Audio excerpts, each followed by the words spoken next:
ഞാൻ പറഞ്ഞു വന്നത് ഇണങ്ങി നിൽക്കേണ്ടവർ പിണങ്ങുന്നത് ശരീരത്തിന്റെ പ്രവർത്തനങ്ങളെ സാരമായി ബാധിക്കും. അപ്പൊ പ്രവാസി ജീവിതത്തിൽ സ്വാഭാവികമായി ഉണ്ടാകുന്ന ഒരു അവശത എന്ന് പറയുന്നത് ഈ കാരണം കൊണ്ട് കൂടിയാണ്. പിന്നെ ഞാൻ പറഞ്ഞത് അവർക്ക് സമയാസമയം എല്ലാ കാര്യങ്ങളും നടക്കാറില്ല. പിന്നൊരു കാരണം അവർ ജോലി കൂടുതൽ സമയം ചെയ്യേണ്ടി വരുന്നു എന്നുള്ളതാണ്. ജോലി കൂടുതൽ സമയം ചെയ്യേണ്ടി വരുന്ന ആളുകളുണ്ട്. 8 മണിക്കൂർ തന്നെയാണോ എല്ലാവർക്കും ജോലി? അല്ലല്ലോ. അപ്പൊ ശരീരത്തിന് താങ്ങാൻ പറ്റുന്നതിൽ കൂടുതൽ സമയം ഒരേ ഏരിയയിൽ ഒരേ ജോലിയിൽ അവർ സ്പെൻഡ് ചെയ്യേണ്ടി വരുന്നു എന്നത് അവർക്ക് മാനസിക സംഘർഷത്തിനും കാരണമാക്കുന്നുണ്ട്. അത് കാരണം ശരീരത്തിന്റെ അവയവങ്ങളുടെ പ്രവർത്തനത്തിലും താറുമാറ് വരുന്നുണ്ട്. എന്ത് ചെയ്യാൻ പറ്റുന്ന വെച്ചാൽ നമുക്ക് ആ വഴി ആലോചിക്കാം. പിന്നെ പ്രധാനമായും വരുന്നത് മിക്ക ആളുകൾക്കും രാത്രി അതിന്റെ യഥാർത്ഥ സമയത്ത് ഉറങ്ങാൻ പറ്റാറില്ല. ഗൾഫിലെ ഏറ്റവും വലിയ വിഷയമായി എനിക്ക് തോന്നിയത് അതാണ്. ഇനി ജോലി നേരത്തെ കഴിയുന്ന ആളാണെങ്കിൽ പോലും 10 മണിക്കൊക്കെ ഉറങ്ങുന്ന ആളുകൾ ഒരു 5% 10% ആയിരിക്കുന്ന എനിക്ക് തോന്നുന്നത്. അപ്പൊ ഈ പ്രവാസ ജീവിതത്തിൽ അല്ലെങ്കിൽ ഗൾഫ് ഏരിയകളിൽ നമ്മൾ ഏറ്റവും പ്രധാനമായിട്ട് കാണുന്ന ഒരു പ്രശ്നം അവർക്ക് രാത്രി വളരെ വൈകിയാണ് ഉറങ്ങേണ്ടി വരുന്നത് എന്നതാണ്. മാത്രമല്ല ഉറക്കിനോടടുത്ത സമയത്തായിരിക്കും അവർ ചിലപ്പോൾ ഫുഡും കഴിക്കുക. കാരണം നേരത്തെ പറഞ്ഞ ഗ്രോസറിയിലോ ബക്കാലയിലോ ഒക്കെ ജോലി ചെയ്യുന്നവർ ആണെങ്കിൽ വന്ന് അലക്കാനുള്ളത് ചിലപ്പോൾ അലക്കാനിട്ട് ഈ പറഞ്ഞതൊക്കെ ചെയ്ത് വന്ന് ഭക്ഷണം കഴിച്ചു. ആ സമയത്ത് തന്നെ ചിലപ്പോൾ ഉറക്കം വന്ന് ഉറങ്ങും. ചിലപ്പോൾ ആ സമയത്തൊക്കെ 1 മണി 2 മണിയൊക്കെ ആയിട്ടുണ്ടാവും. ചില ആൾ സുബിവാൻ കൊടുക്കാൻ പേടിച്ചിട്ട് കല ആയി പോവുമെന്നൊക്കെ പേടിച്ചിട്ട് സുബി കഴിഞ്ഞിട്ട് അപ്പം തന്നെ കിടക്കുന്നവരുണ്ട്. ചില ആൾ അങ്ങനെയാണ് അവരെ മെത്തേഡ്. അതും പ്രധാന വിഷയമാണ്. കാരണം സുബിഹ് ബാങ്ക് കഴിഞ്ഞാൽ സൂര്യോദയം വരെ ഉറങ്ങുക എന്ന് പറയുന്നത് നമുക്ക് തന്നെ കോടാലി വെക്കലാണ്. ഇവിടെ അതിനെന്താ ചെയ്യാൻ പറ്റാമെന്നൊന്നും എനിക്കറിയില്ല. അത് നിങ്ങൾ തീരുമാനിക്കേണ്ട കാര്യമാണ്. സുബഹ് നിസ്കാരം കഴിഞ്ഞാൽ സൂര്യോദയം വരെ രാത്രി ഹൈറായ കാര്യങ്ങൾക്ക് വേണ്ടി ഉറക്കൊഴിഞ്ഞ ഒരാൾക്ക് പകൽ ഒരല്പം ഉറങ്ങാം, അത് പ്രശ്നമല്ല. നോർമലി ഉറങ്ങാൻ പാടില്ല, പകൽ ഉറങ്ങാൻ പറ്റൂല. തഹജ്ജുദ് നിസ്കരിച്ചവർക്ക് ഉറങ്ങേണ്ട സമയമുണ്ട്. പക്ഷേ ഗൾഫ് ജീവിതത്തിൽ തഹജ്ജുദ് അല്ലല്ലോ സബ്ജക്റ്റ്, ജോലിയല്ലേ വിഷയം. അപ്പൊ ജോലി ചെയ്ത് അവർ ക്ഷീണിച്ചു വന്നു, ഭക്ഷണം കഴിച്ച് ഉറങ്ങാൻ കിടക്കുമ്പോഴത്തേക്ക് 2 മണിയോ 3 മണിയൊക്കെ ആവും. പിന്നെ 1 മണിക്കൂർ കഴിഞ്ഞാൽ സുബഹ് ബാങ്ക് കൊടുക്കുമെന്ന് വിചാരിച്ചിട്ട് ഇവരെങ്ങനെങ്കിലും ആ സമയം പിടിച്ചു നിൽക്കും. എന്നിട്ട് സുബഹ് നിസ്കരിച്ച് ഉടനെ കിടന്നുറങ്ങും. അവരങ്ങനെ ആയിപ്പോയി. സ്വാഭാവികമായും ജീവിതത്തിലെ സർവ്വ ഇടങ്ങളിലെയും ബർക്കത്ത് നഷ്ടപ്പെടാൻ ആ ഒരൊറ്റ കാര്യം മതി. ഇത്രയൊക്കെ കഷ്ടപ്പെട്ടിട്ട് നമ്മളെ കൂട്ടത്തിൽ പലരും ഡെവലപ്പ് ആവാത്തതും പലർക്കും പുരോഗതി കിട്ടാത്തതും നിർഭാഗ്യവശാൽ അവർ അള്ളാഹു ബർക്കത്ത് ഓഹരി വെക്കുന്ന സമയത്ത് ഉറക്കിലായി പോവാണ്. മനസ്സിലാക്കേണ്ട കാര്യമാണ്. നമുക്കിതെങ്ങനെ തിരുത്താൻ പറ്റുമെന്നൊന്നും എനിക്കറിയില്ല. ഞാനൊരു വിഷയം പറഞ്ഞു എന്ന് മാത്രം, അങ്ങനെ ഒരു ഘടനയിലായിപ്പോയി അവരുടെ ജീവിതം എന്നുള്ളത്.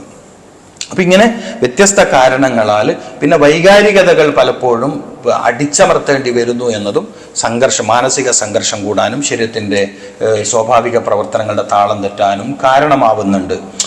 ശരിയായ വികാര പ്രകടനം കൊണ്ട് വെച്ചാൽ ശരിയായ ദുഃഖം പ്രകടിപ്പിക്കാൻ നമുക്ക് കഴിയില്ല, ശരിയായ സന്തോഷം പ്രകടിപ്പിക്കാൻ കഴിയില്ല. ഒരുപാട് പ്രശ്നങ്ങളുണ്ട്. വൈകാരിക പ്രകടനം എന്ന് പറഞ്ഞാൽ എല്ലാം നടക്കേണ്ടതല്ലേ. ഇതിൽ പലതും അതിന്റെ ശരിയായ രൂപത്തിൽ പ്രകടിപ്പിക്കാൻ നമുക്ക് കഴിയാറില്ല. പിന്നെ എപ്പോഴും ജീവിതം ഒരു ചോദ്യചിഹ്നത്തിൽ നിൽക്കുന്നവരാണ് നമ്മളിൽ കൂടുതലും. ഇങ്ങനെ പല കാരണങ്ങളാൽ മനസ്സും ശരീരവും അതിൻ്റെ സ്വാഭാവിക പ്രവർത്തനങ്ങൾ ഇല്ലാണ്ടാക്കും. അപ്പോൾ സ്വാഭാവികമായിട്ടും ബലഹീനത വരും, പ്രതിരോധ ശേഷി കുറയും. അപ്പോൾ ഏത് രോഗങ്ങളും പിടികൂടാൻ ഒരുപക്ഷെ സാധ്യത ഉണ്ട്. ഇതാണ് എൻ്റെ ഒരു ലളിതമായ വിശദീകരണം, ചെറിയൊരു വിശദീകരണമാണ് ഞാൻ തന്നിരിക്കുന്നത്. ഇവിടെ നമുക്ക് ചെയ്യാൻ പറ്റുന്ന പരിഹാരം എന്ന നിലക്ക് ചെയ്യാൻ പറ്റുന്നത് അഹ്ലു ദിക്റിൽ നമുക്ക് പെടാനൊന്നും ഒരുപക്ഷെ പറ്റിയെന്ന് വരൂല. നമുക്കെപ്പോഴും ദാക്കിര്യങ്ങളായി ജീവിക്കാനൊന്നും പറ്റിയെന്ന് വരില്ല. എന്നാലും നമുക്ക് ചെയ്യാൻ പറ്റുന്ന ചില കാര്യങ്ങളുണ്ട്. അതിൽ ഈ നിസ്കാര ശേഷമുള്ള ദിക്റുകൾ, തസ്ബീഹ്. ഇപ്പൊ തസ്ബീഹ് എന്തുമാത്രം മനുഷ്യ ജീവിതത്തിൽ ആവശ്യമുള്ള കാര്യമാണ്. സബ്ബഹ ലില്ലാഹി മാഫിസ് സമാവാതി വൽ അർള് എന്ന് തുടങ്ങുന്ന ഒരു ആയത്തുണ്ട് ഖുർആനിൽ. ആകാശഭൂമികൾക്കിടയിലുള്ള സർവ്വവും അള്ളാഹുവിൽ തസ്ബീഹ് ചെല്ലുന്നു. എന്തിനു വേണ്ടിയാണ്? നിരന്തരം ഈ പ്രാപഞ്ചിക ഘടനകളിൽ നടക്കുന്ന ശുദ്ധീകരണത്തിന്റെ രഹസ്യം ഈ തസ്ബീഹാണ്. ശുദ്ധീകരണം. ഇപ്പം പൊല്യൂഷൻ കേട്ടില്ലേ? പൊല്യൂഷൻ നമ്മൾ പ്രതിവർഷം നമ്മുടെ രാജ്യത്ത്, ഇവിടുത്തെ എനിക്ക് കണക്കല്ല, പ്രതിവർഷം 3 കോടിയിലധികം ആളുകളാണ് ശ്വാസകോശ സംബന്ധമായ മാരക രോഗങ്ങൾ പിടികൂടുന്നത്. അതിന്റെ ഒരു കാരണം എയർ പൊല്യൂഷനാണ്, വായു മലിനീകരണം. നമ്മൾ ശ്വസിക്കുന്ന വായുമണ്ഡലത്തിൽ നിറഞ്ഞു നിൽക്കുന്ന ഒരുപാട് ടോക്സിനുകളുണ്ട്, വിഷങ്ങളുണ്ട്. ഇത് ശ്വസിക്കേണ്ടി വരുന്നുണ്ട്. നമുക്കിതിൽ നിന്ന് വിട്ടു നിൽക്കാൻ കഴിയില്ല. പക്ഷെ ശരിയായ രൂപത്തിൽ ഒരാൾ തസ്ബീഹ് നിർവഹിക്കുകയാണെങ്കിൽ, ശരിയായ രൂപത്തിൽ ഒരാൾ സുബ്ഹാനല്ലാഹ് ചൊല്ലുകയാണെങ്കിൽ നിരന്തരം അയാളുടെ ശരീരത്തിൽ അള്ളാഹു അവന്റെ പരിശുദ്ധി കൊണ്ട് ശുദ്ധീകരണം സാധ്യമാക്കി തരും. തസ്ബീഹ് എന്നുള്ളത് അവരവർക്കുള്ള ശുദ്ധീകരണത്തിന് വേണ്ടിയുള്ള ഏറ്റവും വലിയ ചികിത്സയാണ് എന്ന് നമ്മൾ മനസ്സിലാക്കണം. ഇപ്പൊ സോറിയാസിസ് ഒക്കെ ചികിത്സിക്കും നമ്മൾ. സോറിയാസിസ് ചികിത്സിക്കുന്ന സമയത്ത് ഞാൻ ആ രോഗികളോട് പറയുന്ന ഒരു കാര്യമുണ്ട്, നിങ്ങൾ തസ്ബീഹ് നിർബന്ധമാക്കണം. ചികിത്സന്റെ ഭാഗമായിട്ട് തസ്ബീഹ് കൊടുക്കും. ഇപ്പൊ സുബ്ഹാനല്ലാഹി അമ്മാ യസിഫൂൻ, സുബ്ഹാന റബ്ബിക റബ്ബിൽ ഇസ്സത്തി അമ്മാ യസിഫൂൻ. ഇപ്പൊ സ്ഥിരമായ ചൊറി, ചൊറിച്ചല്, ചിരങ്ങ്, വട്ടച്ചൊറി, ഈ ചൊറികളുള്ളവർ, രക്തദൂഷ്യ രോഗമുള്ളവർ തസ്ബീഹ് രോഗം ശിഫയാവണം എന്ന് ആഗ്രഹിച്ച് തന്നെ ചൊല്ലുകയാണെങ്കിൽ അതിന്റെ ഭൗതിക മരുന്നിന്റെ എഫക്റ്റ് വേഗത്തിലാവും. ഇപ്പൊ നമ്മൾ ഭൗതികമായ മരുന്ന് ഉപയോഗിക്കുമല്ലോ, എന്തായാലും ഓയിൻമെന്റോ മെഡിസിനോ ഒക്കെ ഉപയോഗിക്കും. അപ്പൊ പ്രവാചക വൈദ്യശാസ്ത്രത്തിലും സോറിയാസിസിന് ഉള്ളിൽ കഴിക്കുന്ന മരുന്നുകൾ നമ്മൾ കൊടുക്കാറുണ്ട്, ഹിജാമ കൊടുക്കാറുണ്ട്. അതേ കൂട്ടത്തിൽ തന്നെ എന്തു ചെയ്യാറുണ്ട്, തസ്ബീഹ് അവർക്ക് നിർണയിക്കും. അപ്പൊ നമ്മൾ ഇത്തരം സാഹചര്യത്തിൽ അതിനായിട്ടൊന്നും ഒരുങ്ങിയിരിക്കാനൊന്നും പറ്റൂലെങ്കിലും ഒരു 33 തസ്ബീഹ് ചൊല്ലുക എന്നുള്ളത് ഒരു വലിയ പ്രയാസമുള്ള കാര്യമായി തോന്നും. നമ്മളെ സ്നേഹിക്കുന്നോണ്ടല്ലേ ഇവിടെ വന്നത്, ആണല്ലോ. ഞാൻ എൻ്റെ കുടുംബം റാഹത്തായി മുന്നോട്ട് പോകണം എന്ന് കരുതിയിട്ടല്ലേ ഇവിടെ വന്നത്. അല്ലാണ്ട് ഇവിടുത്തെ സൂക്ക് നന്നാക്കണം, ഞാൻ പോയിട്ടില്ലെങ്കിൽ അതെല്ലാം അടങ്ങാറായി പോകും, അങ്ങനെ കരുതിയിട്ട് ആരെങ്കിലും ദുബൈയിൽ വന്നിട്ടുണ്ടാ? ഇമറാത്തിൽ ഇപ്പൊ നമ്മൾ എത്തിയില്ലെങ്കിൽ എന്തായിരിക്കും അവരവസ്ഥ? അവിടെ പച്ചക്കറി കച്ചവടം ആര് നടത്തും, അവരെ മീൻ കച്ചവടം ആര് നടത്തും? അങ്ങനെ ആരെങ്കിലും ഗൾഫിൽ വന്നിട്ടുണ്ടാ? ഇല്ലല്ലോ. അവനവന്റെ കാര്യവും കുടുംബത്തിന്റെ കാര്യവും തന്നെയല്ലേ ഇവിടുത്തെ മാറ്റർ, അല്ലേ? അവനവന്റെ കാര്യത്തിൽ ഏറ്റവും പ്രധാനം ഏതാണ്? അവനവന്റെ നിലനിൽപ്പന്നല്ലേ. അപ്പോ സ്വാഭാവികമായിട്ട് നമ്മളൊക്കെ വന്നത് നമുക്കെന്ത് കിട്ടും, എൻ്റെ കുടുംബത്തെ എങ്ങനെ രക്ഷപ്പെടുത്താൻ നോക്കിയിട്ട് തന്നെയല്ലേ. അവിടെ നമ്മൾ ബുദ്ധിപൂർവം നമ്മളെ നിലനിർത്താൻ ഖൂ അൻഫുസക്കും വഅഹ്ലീകും നാറ. ഇമാം അബൂ നുഐം എന്നു പേരുള്ള ഇമാം അബൂ നുഐം അൽ ഇസ്ഫഹാനി എന്നു പേരുള്ള ഇസ്ലാമിക ലോകത്തെ വലിയൊരു ഹദീസ് പണ്ഡിതനുണ്ട്. ഇമാം അബൂ നുഐം അൽ ഇസ്ഫഹാനി റഹിമഹുല്ലാഹ്, സുന്നത്ത് ജമാഅത്ത് അംഗീകരിക്കുന്ന ലോക പ്രശസ്ത പണ്ഡിതന്മാരിൽ ഒരാളാണ്. അദ്ദേഹം അത്തിബുൻ നബവി എന്ന കിതാബ് എഴുതിയിട്ടുണ്ട്. അത്തിബുൻ നബവി എന്ന പേരിൽ കിതാബ് എഴുതിയിട്ടുണ്ട്. അത് താല്പര്യപൂർവ്വം വായിച്ചുകൊണ്ടിരിക്കുന്ന കാലത്ത് കൂടിയാണ് മഹാനായ ശൈഖുന പി കെ ഉസ്താദ് നമ്മളിന്ന് ഇവിടെ പറഞ്ഞു. എൻ്റെ അടുത്ത് ആ കിതാബ് ഉള്ളത് അദ്ദേഹം അറിയുകയും അത് വാങ്ങുകയും അദ്ദേഹത്തിൻ്റെ വീട്ടിൽ സൂക്ഷിക്കുകയും അത് വായിക്കുന്ന കാര്യം എന്നോട് പറയുകയും ചെയ്തിട്ടുണ്ടായിരുന്നു. കാരണം അത്രയും പ്രഗത്ഭരായ പണ്ഡിതരൊക്കെ അത് നോക്കണമെങ്കിൽ അത്രയും അംഗീകാരമുള്ള പണ്ഡിതനാണ് ഇമാം അബൂ നുഐമുൽ ഇസ്ഫഹാനി റഹ്മത്തുള്ളാഹി തങ്ങൾ. നമ്മൾ തിബ്ബുൻ നബവി എന്ന് കേൾക്കുമ്പോൾ ആകെ നമുക്ക് ഇബ്നുൽ ഖയ്യിമിന്റെ പേര് ഓർമ്മയുള്ളൂ, അല്ലേ? കൂടുതൽ ആളുകളും ആകെ ഇബ്നുൽ ഖയ്യിം അല്ലേ പറയാറുള്ളൂ. അങ്ങനെയല്ല, ആയിരക്കണക്കിന് ഇസ്ലാമിക ലോകത്തെ പണ്ഡിതന്മാർ തിബ്ബുൻ നബവി എന്ന് പറഞ്ഞിട്ട് തന്നെ കിതാബ് എഴുതിയിട്ടുണ്ട്. അങ്ങനെ തന്നെ കിതാബുണ്ട്. എൻ്റെ അടുത്ത് ഒരുപാട് അതിൻ്റെ വ്യത്യസ്ത ഗ്രന്ഥങ്ങളുണ്ട്. അപ്പം ഇമാം അവർകള്, ഇമാം അബൂ നുഐമുൽ ഇസ്ഫഹാനി റഹ്മത്തുള്ളാഹി തങ്ങൾ, നീ സൂക്ഷിക്കണം, അംഫുസക്കും, നിങ്ങൾ സൂക്ഷിക്കണം നിങ്ങളുടെ ശരീരത്തെ, നാറൻ എന്നത് മാത്രം ചേർത്തി പറഞ്ഞു.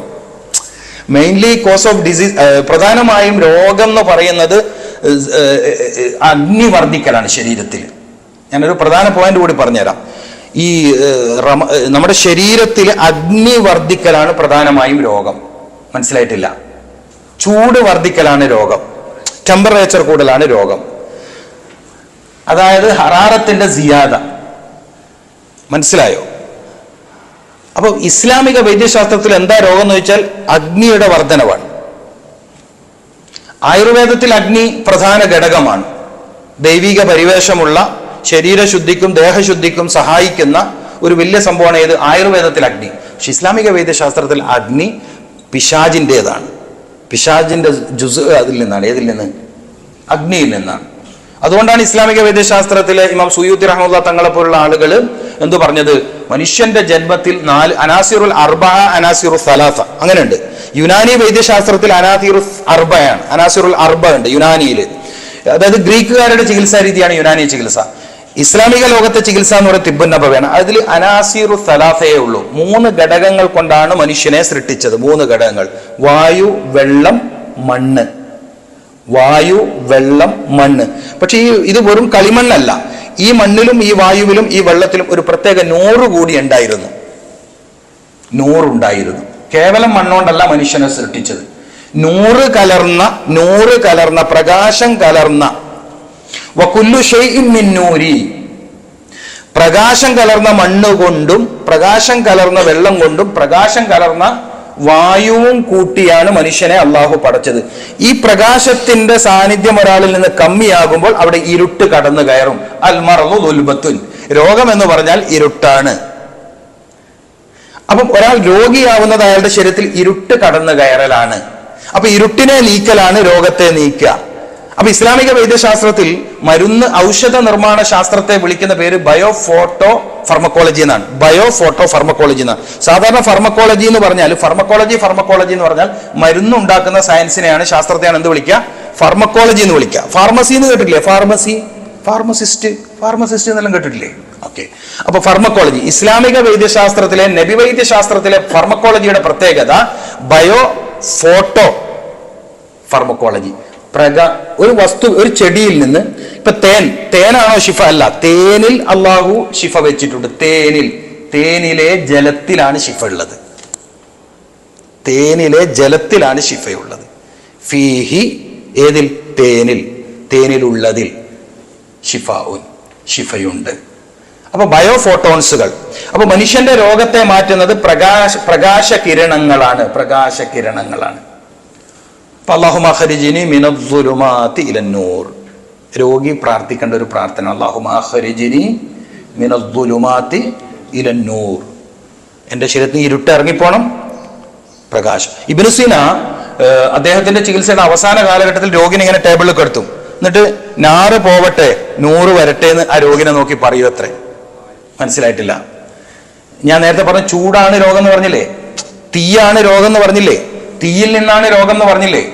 ഈ തീയുടെ സ്വാധീനം കുറയുന്ന മാസമാണ് ഷഹ്റു റമളാൻ. തീയിന്റെ സ്വാധീനം കുറയുന്ന മാസമാണ് ഇത് ഷഹ്റു റമളാൻ. തീയിന്റെ സ്വാധീനം ജനങ്ങൾ എത്തിക്കുന്ന ഒരാളുണ്ട്, അയാൾക്ക് മനുഷ്യനിൽ ഇടപെടാനുള്ള സ്വാധീനം കുറയുന്ന സമയമാണ് റമളാൻ. പിശാചിനെ ചങ്ങലക്കെടുക്കും എന്ന് പറഞ്ഞില്ലേ? പിശാച് മനുഷ്യനെ ഏറ്റവും വഴിപിഴക്കുന്നത് വയറിൽ പിടിച്ചിട്ട് തന്നെയാണ്. പിശാച് മനുഷ്യനെ വഴിതെറ്റിക്കുന്നത് വയറിലൂടെ തന്നെയാണ്. ഞാൻ നേരത്തെ പറഞ്ഞില്ലേ, ഒരാൾ നിങ്ങൾക്ക് തളർത്തണമെങ്കിൽ തീറ്റിച്ചാൽ മതിയെന്ന്. പിശാച് നമ്മളെ പഴപ്പിക്കലും തീറ്റിച്ചിട്ടാണ്. തിന്നാനിരിക്കുമ്പോൾ നമ്മളെ കൊണ്ട് നല്ലോണം തിന്നിപ്പിക്കും, ഗഫലത്തെ ആക്റ്റീവ് ആക്കും. ഈ ഗഫലത്ത് എന്നതൊരു രോഗമാണ്. വലാ തകും മിനൽ ഗാഫിലീൻ എന്ന് ഖുർആനിലുണ്ട്. നിങ്ങൾ ഗാഫിലീങ്ങളിൽ പെട്ടുപോകരുത്. കാരണം നിങ്ങളിൽ ഗഫലത്ത് ഉണ്ടായിക്കഴിഞ്ഞാൽ പിന്നെ നിങ്ങൾ എന്ത് ഗുണമുള്ളവരായിട്ട് കാര്യമില്ല. ഓക്കെ. അപ്പം പിശാചിന്റെ ശ്രദ്ധ എന്തിനാണെന്നറിയോ? നമ്മളെ ഗഫലത്ത് ഉള്ളവരാക്കുക എന്നുള്ളതാണ്. ഒരു മനുഷ്യന് ഗഫലത്ത് എന്ന രോഗം വരുന്നത് വയറ് നിറയലിലൂടെയാണ്. അപ്പൊ ഗഫലത്ത് എന്ന് പറഞ്ഞാൽ ലാക്ക് ഓഫ് കോൺസെൻട്രേഷൻ എന്ന് പറയും. ശ്രദ്ധയില്ലായ്മ. അല്ലോ ഞാൻ ശ്രദ്ധിച്ചില്ല എന്തെങ്കിലും സംഭവിച്ചാൽ പറഞ്ഞു ഞാൻ ശ്രദ്ധിക്കാൻ വിട്ടുപോയി എന്ന് പറയുന്നിട്ടില്ലേ? ഓക്കെ.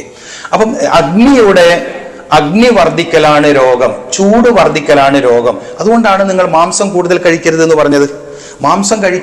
കൂടുതലായി മാംസം കഴിക്കുന്നവരുടെ ശരീരത്തിൽ എപ്പോൾ ചൂടുണ്ടാവും. എല്ലാ ദിവസവും നമുക്ക് ഇറച്ചി കഴിക്കേണ്ടി വന്നു എന്ന് വെക്കുക. നമ്മുടെ ശരീരത്തിൽ നമ്മളറിയാതൊരു ഉഷ്ണം.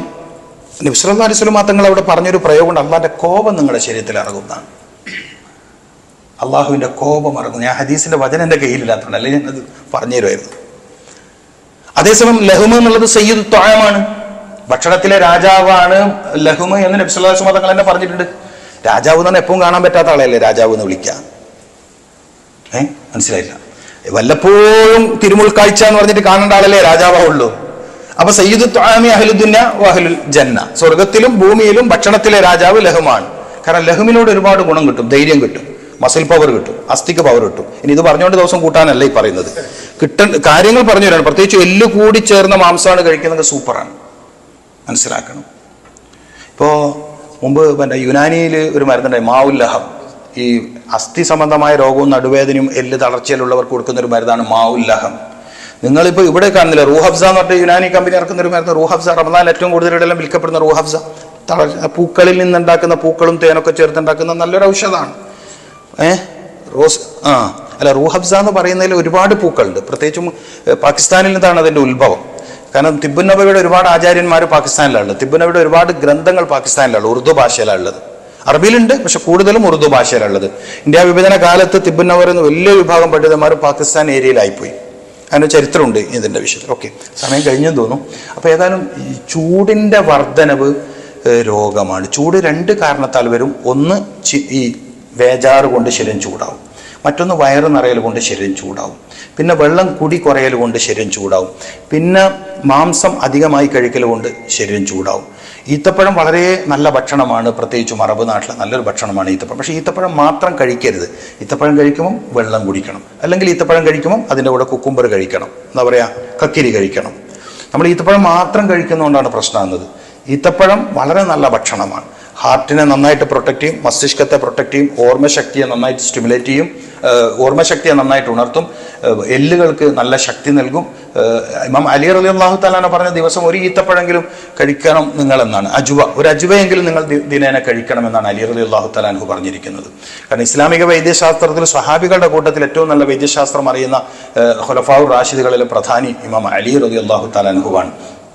ഓക്കെ, അപ്പോൾ നമുക്കിവിടെ നിങ്ങൾ പ്രവാസികളായതുകൊണ്ട് നിങ്ങൾ ഈത്തപ്പഴം എന്ത് വന്നാലും ഉപയോഗിക്കണം. നിങ്ങളിൽ പലരും നോമ്പിന് തന്നെ ഒന്നായിട്ട് എടുത്തങ്കായി. നിങ്ങൾ ശരിക്കും ഓർമ്മിച്ച് നോക്കി, നോമ്പിൽ വേറെന്തെല്ലോ ഫ്രൂട്ട്സ് ഇങ്ങനെ കലർപ്പിൽ മുറിച്ചിട്ടുണ്ടാവും. എന്നിട്ട് ഈത്തപ്പഴം പകുതിയെല്ലാം കഴിച്ചിട്ട് മുറിക്കുന്നുണ്ട്. ആ സുന്നത്താ ചെറുങ്ങനെ പിടിക്കാൻ വേണ്ടിയിട്ട്.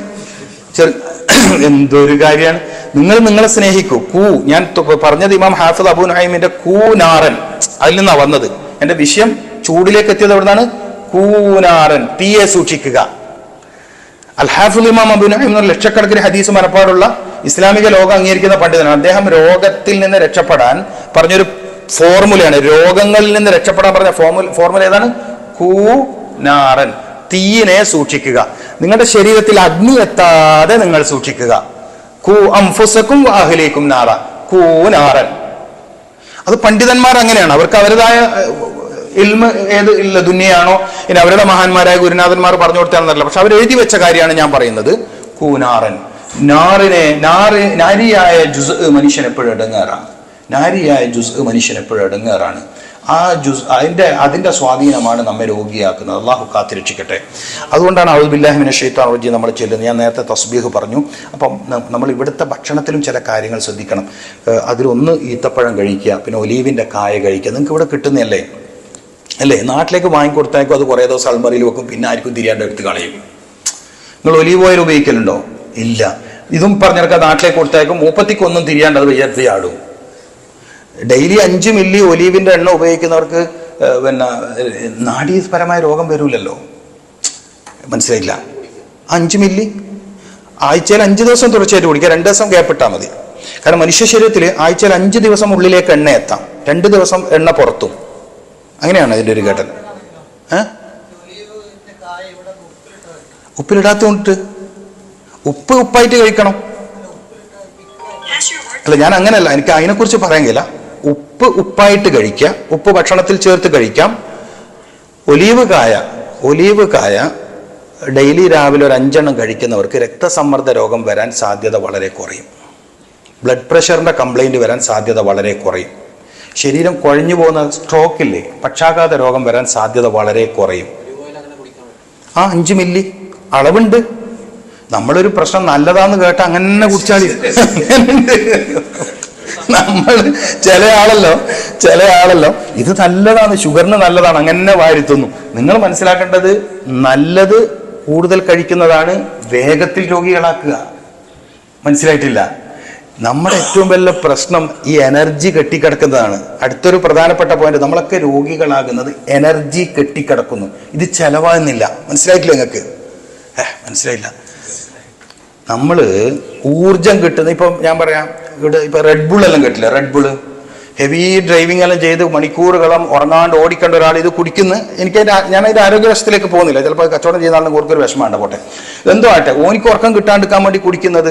വെറുതെ ഓഫീസിൽ നിന്ന് പണിയെടുത്ത് വന്നിട്ട് റെഡ് ബുൾ നല്ല ഉഷാറാവുന്നിട്ട് കുടിച്ചാൽ എന്താവും അയാളുടെ അവസ്ഥ? വെറുതെ ഇങ്ങനെ ഓഫീസിൽ നിന്ന് ഇങ്ങനെ കമ്പ്യൂട്ടർ ഇങ്ങനെ വിരൽ തന്നെ ആണെങ്കിൽ കിട്ടുന്ന ഭാഗ്യമാണ്. അപ്പൊ അത് ജോലിയില്ലല്ലോ, നല്ല തന്നെ. കാരണം അത്രയും ലളിതമായ ജോലി കിട്ടിയല്ലോ. അപ്പം ഇവർ ഈ റെഡ് ബുൾ കുടിച്ചാൽ എന്താവും? അടിച്ചുപോലെ. ഇത് നമ്മളിൽ പലരും അടിച്ചു പോകുന്നത് ഓവർ ലോഡ് കറണ്ട് ഹാർട്ടിൽ എത്തുന്നതുകൊണ്ടാണ്. ഇപ്പം ഞാൻ എല്ലാ സഹസിലും പറയുന്നുണ്ട്, ഈ നമ്മൾ ഈ ബൾബ് ഫ്യൂസ് ആവണമെങ്കിൽ കറണ്ട് ഇല്ലാണ്ടൊക്കെയാണോ വേണ്ടത്? ഉണ്ടെന്നില്ല, ഒന്നും ഉണ്ടെന്നില്ല. എവിടെ ബൾബ് അടിക്കാൻ എന്നിട്ട് സംഭവമില്ലേ, എന്തായാലും പറയാ, ഫീസ് അടിക്കാം. അത് കറണ്ട് കുറേ ആവാണ്ട് കുറഞ്ഞിട്ട് വോൾട്ടേജ് അയവാ. അപ്പൊ നമ്മളിൽ പലർക്കും ഫീസ് അടിക്കുന്നത് എന്തുകൊണ്ടാണ്? അത് സമ്മതിക്ക്, അതിനായി പറഞ്ഞത്. അതാണ് നമ്മൾ പഠിക്കേണ്ടത്. നമ്മളിൽ പലർക്കും തളർച്ചയും ഇതെല്ലാം വരുന്നത് ഓവർലോഡ് കറണ്ടാണ് കയറ്റി വിടുന്നത്. ഇത് ശരീരത്തിന് താങ്ങാൻ പറ്റണ്ടേ? കാരണം വീട്ടിൽ നിന്ന് ഇറങ്ങി കാറിൽ നിന്ന് ഇറങ്ങി ഓഫീസിൽ, ആടെ നിന്ന് ഇറങ്ങി കാറിൽ, പിന്നെ കയറി ഓഫീസിൽ. പിന്നെ ചില ആളെല്ലാം നടക്കൽ പായിലാക്കാൻ, ഡോക്ടർ നടക്കാൻ പറ്റും, ഷക്കീർ തന്നെ എൻ്റെ സുഹൃത്താണ്, ബാക്കിൽ ഇരിക്കുന്നുണ്ട്. നല്ലൊരു ഹിജാബ തെറാപ്പിസ്റ്റും നല്ല ചികിത്സകനാണ്. ട്രഡീഷണലായിട്ട് ഏകദേശം എല്ലാ ചികിത്സ അറിയുന്ന ഒരാളാണ്, എയർപോർട്ടിൽ ജോലി ചെയ്യുന്ന ആളാണ്.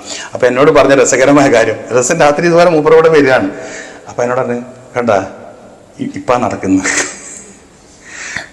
നടക്കാൻ പറഞ്ഞു എന്ന പേരിൽ ചില ആൾ എപ്പോഴാണ് നടക്കാം? അപ്പം അതിലൊക്കെ 1:30, 2 മണിക്ക്, 3 മണിക്കെല്ലാം ആ പാർക്കിലൊക്കെ അടിച്ചു ഓടുന്നുണ്ടോ, ഇങ്ങനെ ഓടുന്നു.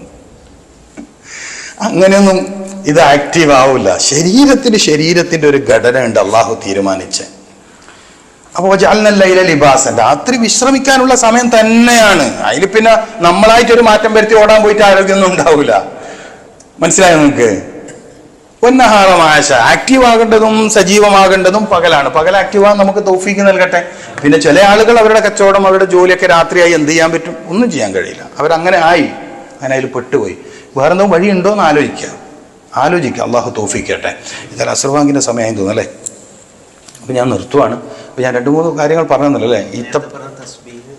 തസ്ബീഹ് പറഞ്ഞു കൊടുത്തല്ലോ. പിന്നെ അതിൽ പറഞ്ഞത് തസ്ബീഹാണ് ഏറ്റവും പ്രധാനപ്പെട്ട ഒരു പരിഹാരം. അതായത് ഏതെന്ന് അല്ല, അതിനിപ്പോ ഞാൻ എന്ത് പരിഹാരം പറയാനാണ്? അങ്ങനെയാണ്. അടുപ്പിൽ കുക്ക് ചെയ്തത് അതാ ഉദ്ദേശിച്ചത്. അത് തന്നെയല്ലേ കഴിക്കുന്നത്? അല്ല, നമ്മൾ ഇതെല്ലാം ഞാൻ പറയില്ല, ഇതെല്ലാം നിർഭാഗ്യകരമായൊരു സാഹചര്യം എന്ന് എനിക്ക് പറയാൻ പറ്റും. നിങ്ങൾ മനസ്സ് വെച്ചാൽ ഇതെല്ലാം ഒഴിവാക്കാനും പറ്റും. ആ സമയത്ത് നമുക്ക് ഉച്ചഭക്ഷണം ഇപ്പോ വെജിറ്റബിൾ കട്ട് ചെയ്തതാണെന്നുണ്ടെങ്കിൽ അത് ഉപകാരപ്പെടുമെന്നുള്ളതാണ് ഭക്ഷണം. അല്ല, നല്ല ചോദ്യം അത്. എന്തായാലും ഏറ്റവും ശരീരത്തിന് ആവശ്യമുള്ള ഭക്ഷണം പ്രഭാതത്തിലാണ്. ഒരാളുടെ ഭക്ഷണം, ശരീരത്തിന്റെ എനർജി കീപ്പ് ചെയ്യുന്ന, ഹാർട്ടും ബ്രെയിനും പ്രൊട്ടക്ട് ചെയ്യുന്ന ഭക്ഷണം പ്രഭാത ഭക്ഷണമാണ്. ചിലപ്പോൾ നമ്മൾ പറയില്ല ബ്രേക്ക്ഫാസ്റ്റ് ഇസ് ബ്രെയിൻ ഫാസ്റ്റ്. ഞാൻ പറയാൻ വിട്ടുപോയതാണ്, എൻ്റെ അടുത്ത് മിസ്സായി പോയതാണ്. പ്രവാസി രോഗിയാവുന്നതിൽ ഒരു പ്രധാന വിഷയം ഈ സ്കിപ്പ് ചെയ്യുന്നുള്ളതാണ്. അപ്പം അതിന് ഏറ്റവും സിമ്പിളാണ്. നമുക്കിപ്പോൾ ഈത്തപ്പഴം ഇവിടെ സുലഭമാണ്. ഈത്തപ്പഴവും നേന്ത്രപ്പഴം അതും കിട്ടും, ഇപ്പോൾ ഇവിടെ കിട്ടുന്നുണ്ട്. അപ്പൊ ഈത്തപ്പഴവും ഏത്തപ്പഴവും വാങ്ങി വെക്കുക. ഞാൻ പറയാം, ആദ്യം നിങ്ങളെ തടി നോക്ക്, കുടുംബത്തെ പിന്നെ നോക്കി. കുടുംബക്കാരെ കേൾക്കാനില്ലല്ല. ഞാൻ നാട്ടിലേക്ക് പൈസ അയക്കുന്ന കുറച്ചോ ഒരു പ്രശ്നമില്ല. നിങ്ങളെ നോക്ക്. നിങ്ങൾ ആഫിയത്തോടെ നാട്ടിലെത്തിയാൽ പിന്നെ കുടുംബക്കാർക്ക് എത്ര ഗുണമുണ്ടെന്നറിയാം.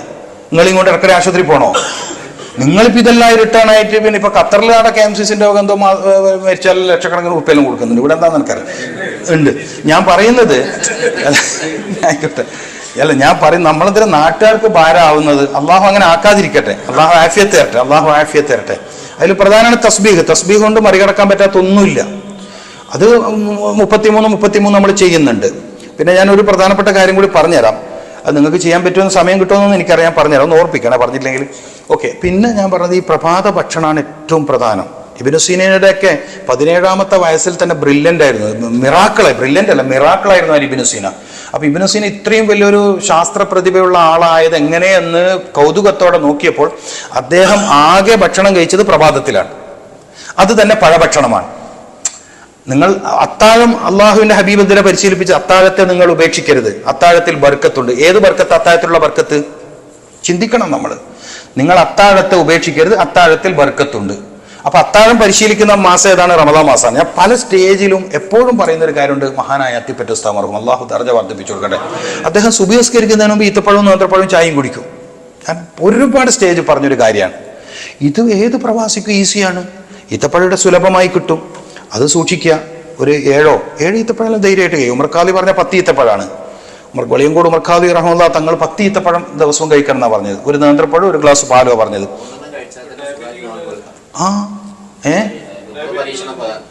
നല്ല ചോദ്യം. അടുത്ത ചോദ്യം സൂപ്പർ ചോദ്യം. ഡയബറ്റിക്. കാരണം വെച്ചാൽ ഞാൻ ഏറ്റവും കൂടുതൽ റിസർച്ച് ചെയ്തതും പഠിച്ചതും എത്രയോ ആയിരങ്ങളെ പ്രമേഹ രോഗത്തിൽ നിന്ന് ഞാൻ രക്ഷപ്പെടുത്തിയിട്ടുണ്ട്.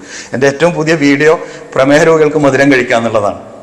ഇന്നലെ ഞാൻ അപ്ലോഡ് ചെയ്ത ഏറ്റവും പുതിയ വീഡിയോ പ്രമേഹ രോഗികൾക്ക് മധുരം കഴിക്കുക എന്നുള്ളതാണ്. പ്രമേഹ രോഗിക്ക് മധുരമല്ല പ്രശ്നം, ഭക്ഷണത്തിലെ കൊഴുപ്പ്, ബേക്കിംഗ് ഫുഡ്, പിന്നെ വിത്തൗട്ട് ടെൻഷൻ ആയിരിക്കണം ലൈഫ്.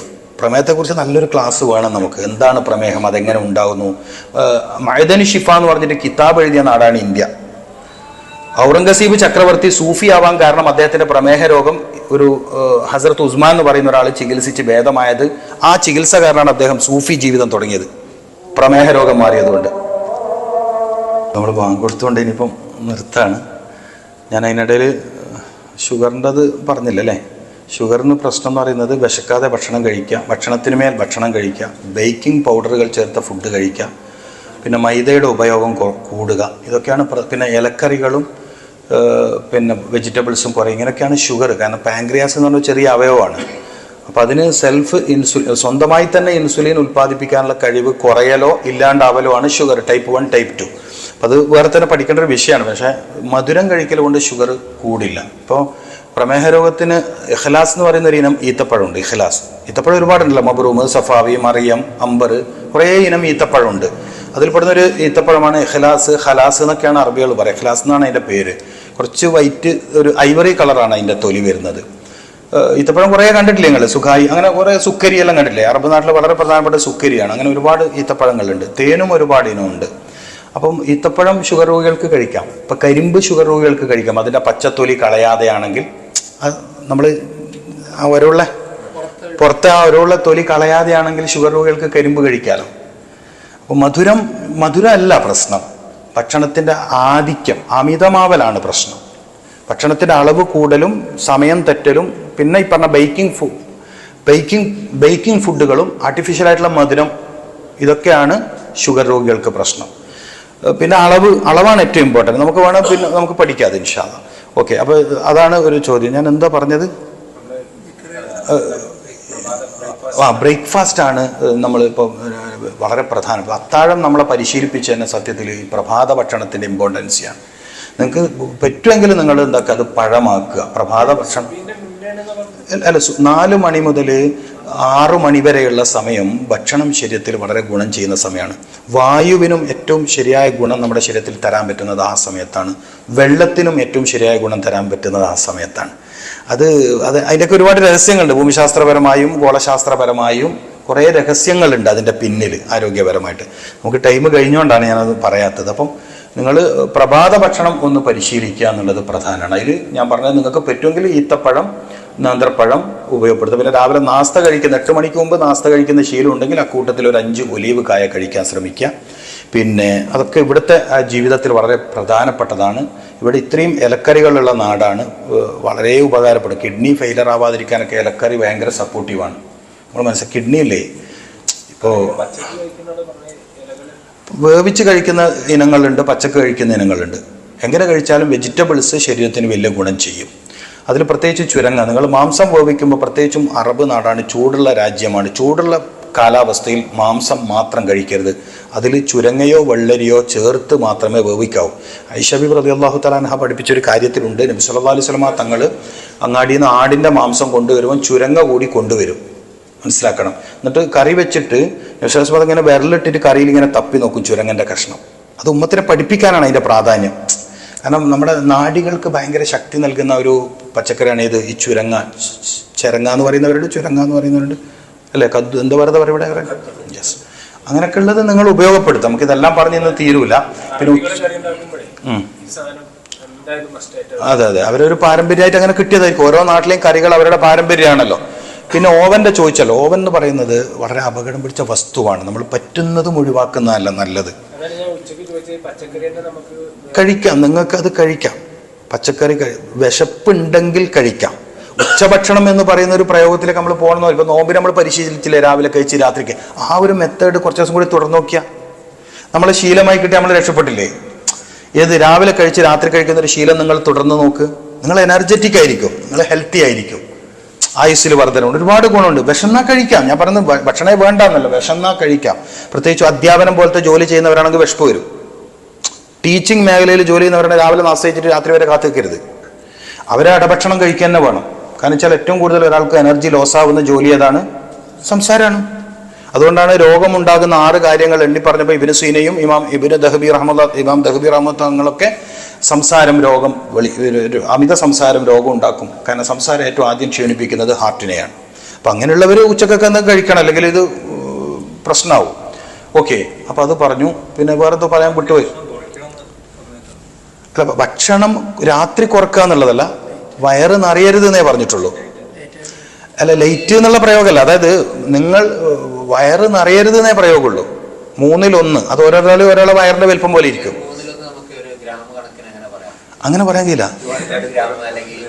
കലോറി പറയാറുണ്ട് നമ്മൾ, 2500 കലോറി എന്നൊക്കെ പറയാറുണ്ട്.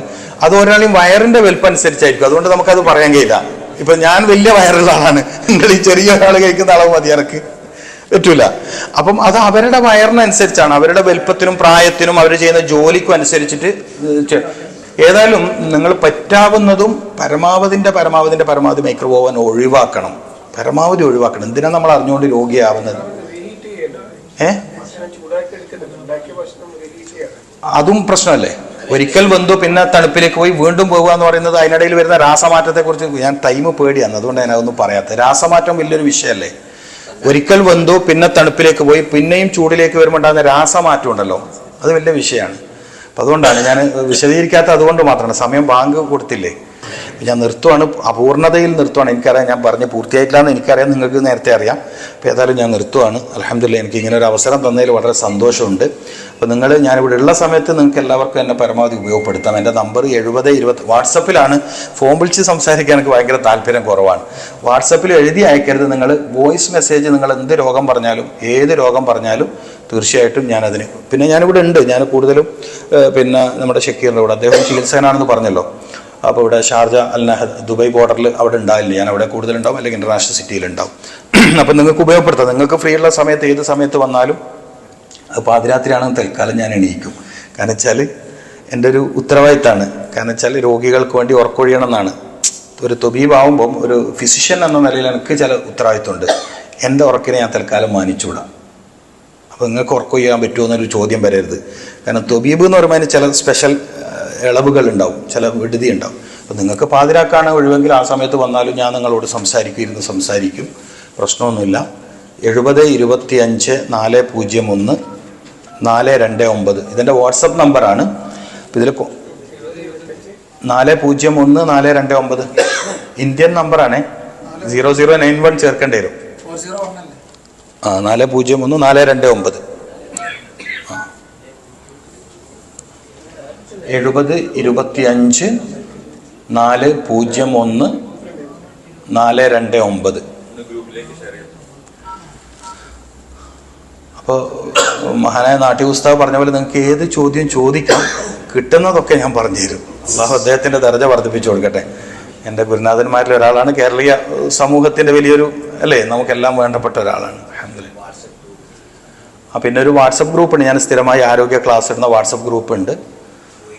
UAEക്ക് വേണ്ടി മാത്രം പ്രത്യേകിച്ചിട്ട് ഒരു വാട്സപ്പ് കൂട്ടായ്മ ഞാൻ വന്ന ശേഷം ഉണ്ടാക്കിയിട്ടുണ്ട്. ഉപയോഗപ്പെടുത്താം. കാരണം വെച്ചാൽ രോഗവും ആവലാതിയും വേവലാതിയും തീർക്കുക എന്നുള്ളൊരു ഉദ്ദേശത്തിലാണ്. എല്ലാവരെയും പ്രയാസങ്ങൾ പരമാവധി തീർക്കാൻ പറ്റും, അതൊരു ഹൈറല്ലേ എന്ന നിലയിലാണ്. ഇൻഷാ അല്ലാഹു എല്ലാവരെയും സന്തോഷത്തിലാക്കി തരട്ടെ. വളരെ സന്തോഷം, ഇങ്ങനെ ഒരു ചെറിയ സമയത്താണെങ്കിലും നിങ്ങൾ അഭിമുഖീകരിക്കാൻ കഴിഞ്ഞതിൽ. വിഷയം പൂർത്തീകരിക്കാനോ പൂർണ്ണതയുള്ള ഒരു രീതിയിൽ അവതരിപ്പിക്കാനോ പറ്റിയിട്ടില്ല എന്ന് എനിക്ക് നല്ല ബോധ്യമുണ്ട്. അതിൽ പൊരുത്തപ്പെടണം, കാരണം നിങ്ങൾ റമദാൻ്റെ നല്ലൊരു സമയത്ത് ഇരുന്നിട്ട്.